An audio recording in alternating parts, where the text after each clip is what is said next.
Hey guys, welcome back to my channel. It's your girl, the Brooke Ashley, and today we are here to discuss The Real Housewives of Atlanta, Season 13, Episode 13. Let me say, this was a very eye-opening episode. And without further ado, let's just jump right on into it, okay? Because we don't have a minute to spare, and I have some choice words to say to a certain friend of the show. So, again, let's just jump right on into it.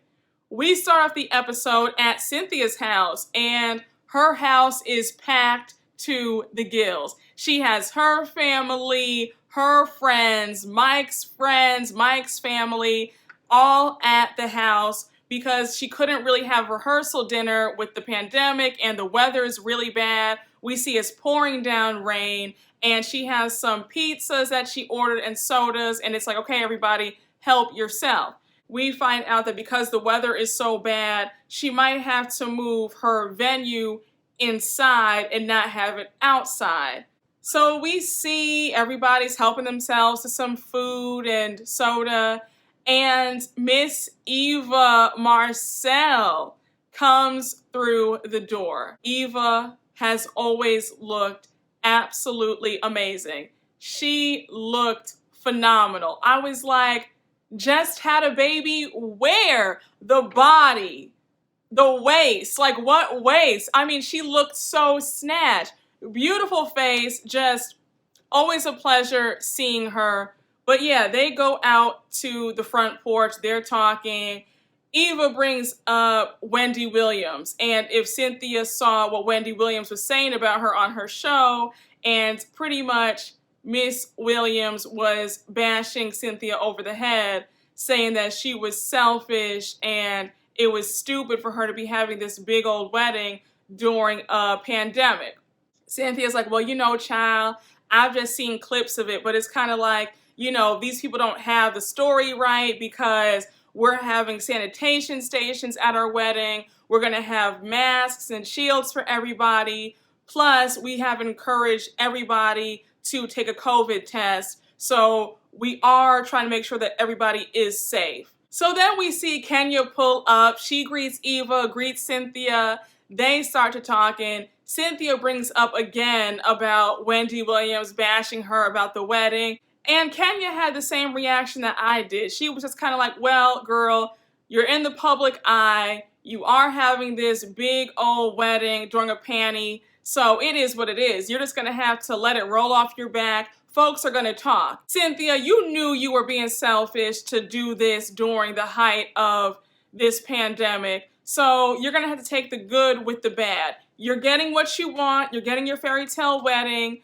And despite what the CDC said, you're still doing what you want anyway. So now you're going to have to take this L on the chin with blogs and talk show hosts and YouTubers saying, girl, this is kind of stupid, but it is what it is. So please cry me a river about how you're being bashed and raked over the coals about this wedding. You're getting what you want, so just eat it.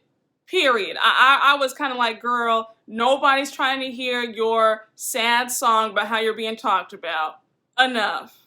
Then we see Candy show up, and of course she greets everybody. So now we see Mallory come outside to join them, and Eva brings up the Bachelorette party, and she's like, oh my gosh, like all the blogs, all the publications have been talking about this party, like what went down?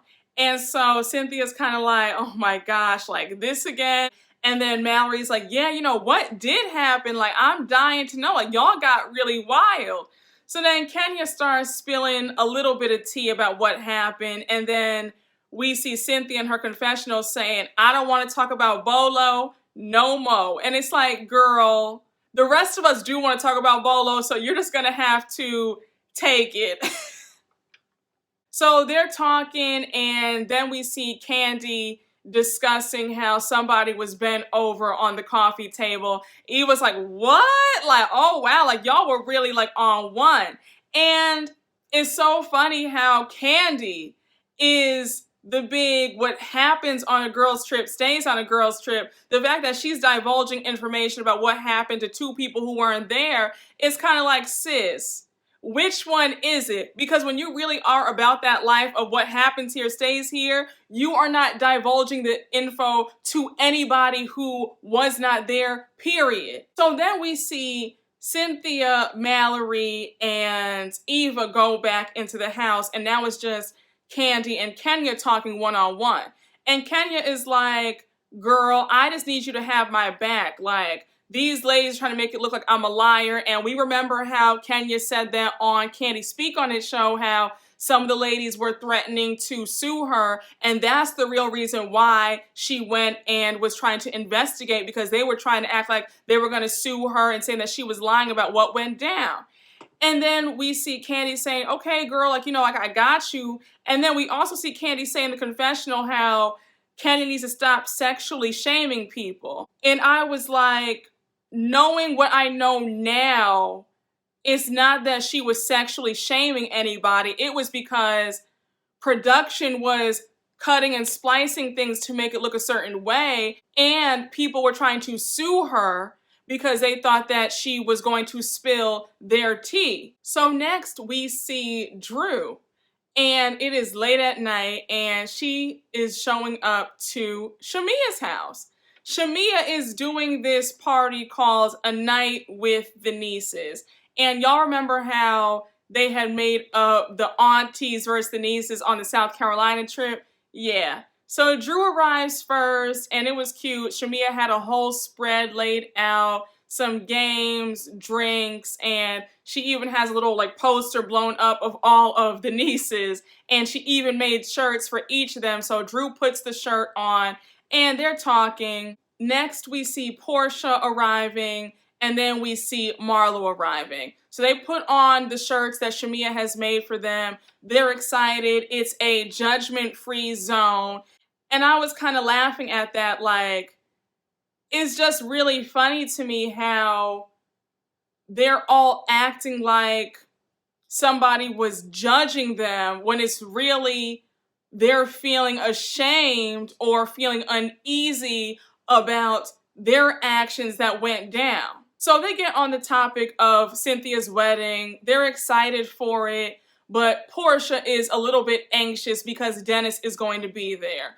Again, I do not care about this whole Dennis-Porsha relationship, on again, off again, will they or won't they storyline. She knew what type of man this man was when she met him, and she chose to lay down with him unprotected, and it is what it is. They have a beautiful child together, but people were trying to warn her that this really ain't what you want.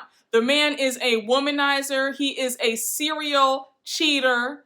So the odds of him sitting down and being faithful to you are slim to none. But she went ahead and did it anyway. And now she wants to cry about, you know, how she's so brokenhearted. And it's like, sis, that's sad and all, but the writings were on the wall. Folks tried to warn you. And when said folks did try to warn you, you turned around and called them all haters. But again, I digress. So of course, the topic of the Bachelorette party comes up. So Marlo discusses how her 13-year-old nephew, the one who lives with her, saw some pictures and saw the news and the headlines, and he was asking what happened. And then she goes on to say that that was why she did that Instagram video clearing her name, saying it wasn't me. And then Porsha's kind of looking at her with a side eye because she is, of course, upset at how Kenya and Marlo did that video on Instagram saying that it wasn't them, and she's feeling some type of way. I was kind of like, girl, please get out of here. Like, Porsha was really getting on my nerves this entire episode. Like, I was just really over it. I was like, Marlo did not do anything. It is her right to clear her name on IG and be like, girl, it wasn't me. Like, you're sitting up there salty because it was you. And now you're also feeling some sort of way because Marlo and Kenya are back cool again. So then Porsha says in her confessional that it's very convenient about how Kenya is now friends with Marlo again and how she's kind of paid her off to be on her side. And it was kind of like, well, Porsha, the joke is really on you, because if you knew anything, you would know that Cynthia is the one who facilitated the conversation on the trip for them to talk and be friends again. So you're mad at the wrong person. So while Porsha's looking all salty and screwing her face up, Marlo is just letting it be known that Porsha's not about to dictate who she can or can't be friends with. And you could tell that Porsha is feeling some type of way that Marlo said that. So we see LaToya arrive and she puts on her shirt. They're ready to play some games. Shamea brings out the Henny. I was like, girl, you got the brown liquor out? Like, where's the wine or the champagne? Henny? Really? I want everybody to be released from the shackles of Hennessy, please. Enough. I think we're past all that. Like, seriously. Brown liquor is the devil. But I digress. So they're playing their truth or dare Jenga, and that looks really lit. I want that. And we see Marlo takes off her top, and she has to run 5 laps around the living room topless, and they're all laughing. Then we see LaToya imitate Porsha, and when I say that she had her walk down pat, because Porsha does not walk, Porsha waddles. And that's no shade, but sis waddles, she does not walk. So they're having a great time, and of course, things can never just remain a great time. It always has to go left with this group. So they bring up the B. Scott article. Porsha is already on defense saying, it's not true. None of that is true. And LaToya is like, well, did you hear that Bolo actually came out saying that he actually did sleep with you? And they're just like, wait, what? What? And then LaToya's like, I'm just joking. So now we see LaToya saying that she believes Kenya leaked the story. Porsha goes on to say, LaToya, I think that you actually leaked the story. And then adds insult to injury by saying that LaToya has weird energy. So now Drew chimes in and goes on about how no one should be talking about what happened. And now her and LaToya get into it. So then LaToya goes on to tell Drew, well, Drew, you shouldn't have been doing whatever you were doing with Bolo because you're married. And Drew is getting angry, and she's like, don't ever speak about my marriage or my husband. Worry about why your husband is trying to cancel you. Again, Drew is giving me guilty vibes. I believe that more stuff went down between her and Bolo, and she is scared to death that Ralph is about to find out. And it's just so funny to me that Drew keeps saying that all he did was like dry hump her or whatever, and she's still not coming clean about how she made out with LaToya, when Kenya has confirmed that they indeed did make out. I'm finding Drew to be beyond aggravating. I mean, I was really trying to like her, but she's proven herself to be very weird, and she is like determined to have a problem with Kenya. And I didn't notice it before, but last week's episode told me everything that I needed to know. So LaToya is just like, girl, shut up. That's why you were doing whatever you were doing with Bolo. And she keeps saying that. And then you have Drew screaming at the top of her lungs saying, I have a perfect marriage, a perfect family, perfect kids, perfect hairline. And it's kind of like, Drew, you're more delusional than I thought. For you to say that you have a perfect marriage, like, you are insane. A husband who disappears for 3 days and still will not tell you where he was or who he was with, that is not a perfect marriage at all. And I also want to address those little sneak digs and those little sneak reads that you keep giving regarding Kenya, saying, well, if Kenya did this, or if, she would open her mouth more, then Mark might be home. Girl, maybe if you opened your mouth more, your husband would not have left on a 3-day trip God knows where with God knows who. It's just really funny to me how you want to pretend like you have the perfect marriage and the key to life, and you have neither. You're not fab like that to be doing all of that. Learn your place, earn your spot. Focus on you and your marriage and how to make sure that your man stays home and stop trying to come for other people. So now the conversation gets even weirder, and LaToya is trying to prove herself to Porsha and Drew, and she keeps saying that I believe Kenya leaked the story, and then goes on to tell Kenya's business about what's going on with her custody battle and her divorce proceedings. And I was like, where they do that at? LaToya, girl, I thought I was going to like you, but you have shown yourself to be a complete weirdo. I mean, for you to be best friends with Kenya, but you're sitting up here discussing her personal business to two women who do not like her.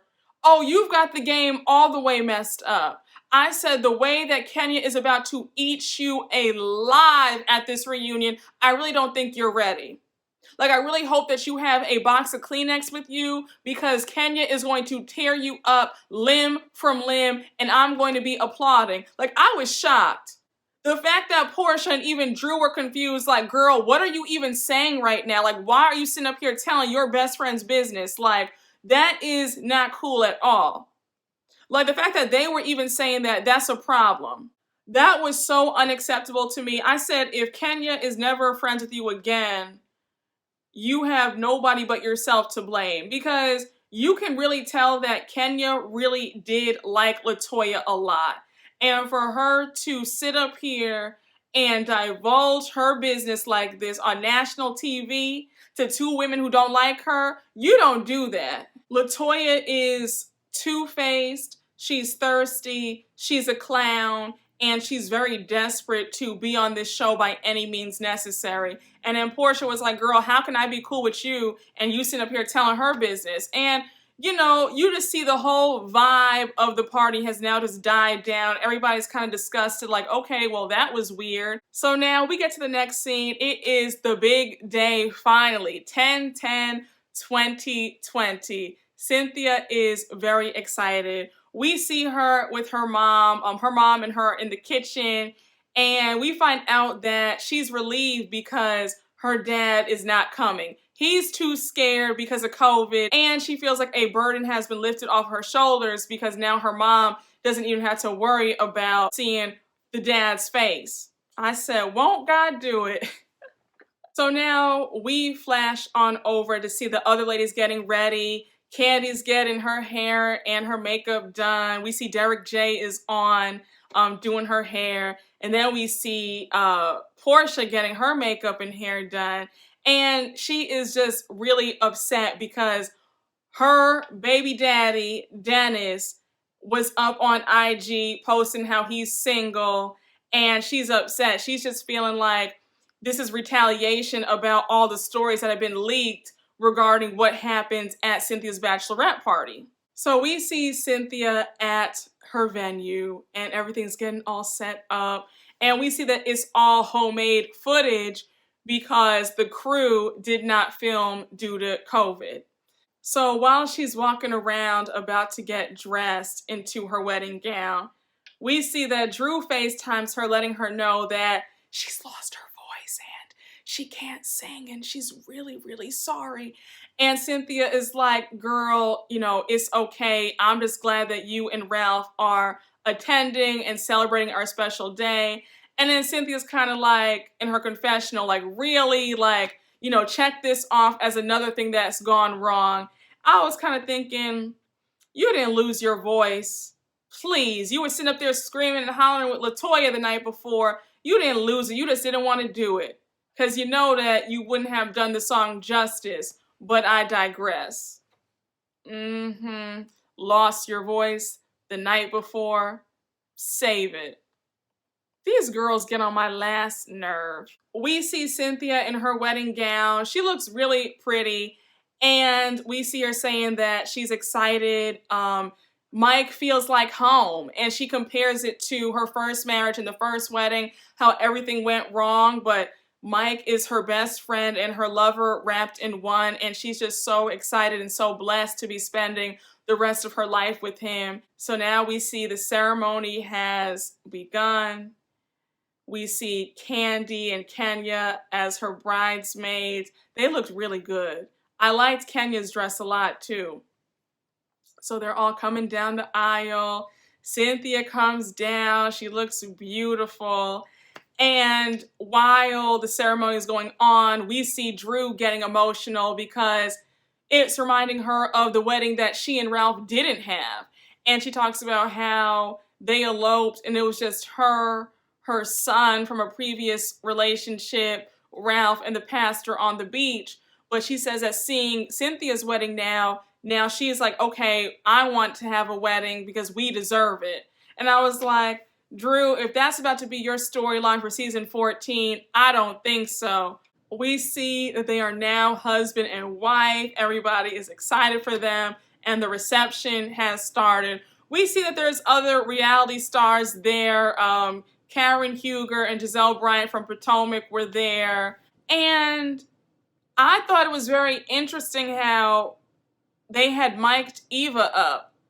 And we hear Eva and her friend discussing what went down at the bachelor party. And I was like, that's very interesting to me. That's kind of shady. So I guess throughout the episodes, we're going to be seeing a lot of maybe hidden footage, or we're going to be hearing a lot of audio from what the women were saying about the bachelorette party. I was like, well, that's kind of interesting. They would mic Eva up and that they caught that being said. But I was like, okay, child, very interesting.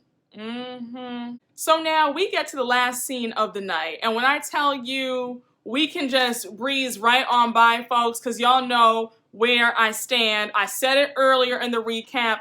I just don't care about Porsha and Dennis. I really don't. This scene to me, I was just kind of like, oh, brother, like, enough already. Either stay together, try to make it work, or don't. Porsha obviously still feels a type of way about him cheating, even though she knew this man was a cheater. He has 1 foot in, 1 foot out. It's just kind of like, it was a mess. Like all of these dramatics, I was just over it. I was kind of like, okay, girl, why am I watching this? But anyhow, they meet up for dinner.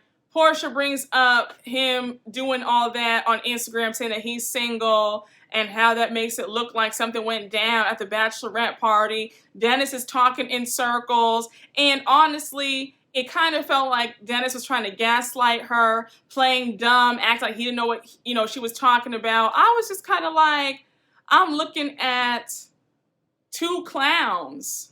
Dennis says, we're too old for all this back and forth. We're damn near 40. And she's like, I'm not 40. And it's like, you're not 40 yet. You're like 38, 39, pretty much knocking on 40's door, Porsha. Enough already. So then Dennis starts talking about how she's always running and telling her mama everything that's going on and how the mama sides with her. And she's like, no, she doesn't. No, she doesn't. Like, she tells me what's what. And then he goes on about PJ, and she's like, I will never keep you away from our daughter. Like, I know what that's like because I didn't really see my dad growing up, so I would never do that to you. Pretty much the episode ends with them deciding they're going to move on, but heal from the situation and just try to be the best co-parents possible. Porsha's crying. They take a shot. I think in situations like this, I would like for women especially to be honest and just say, I thought that I was going to be the exception and not the rule. Porsha thought the same. She thought that she was going to have him so enamored with her that he would never stray and do what he's done to the other women, that he's left with broken hearts. And he did the same thing to her.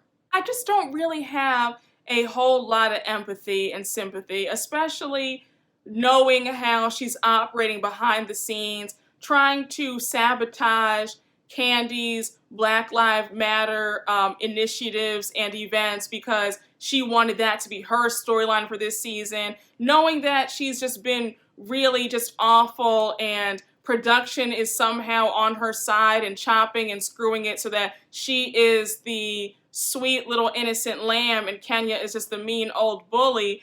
I mean, I'm just over it. I really am. Again, my patience was thin at this point, but again, I digress. Thank you all for watching my recap. You already know what to do. Please make sure to like, comment, and subscribe, and I will see you all later. Bye.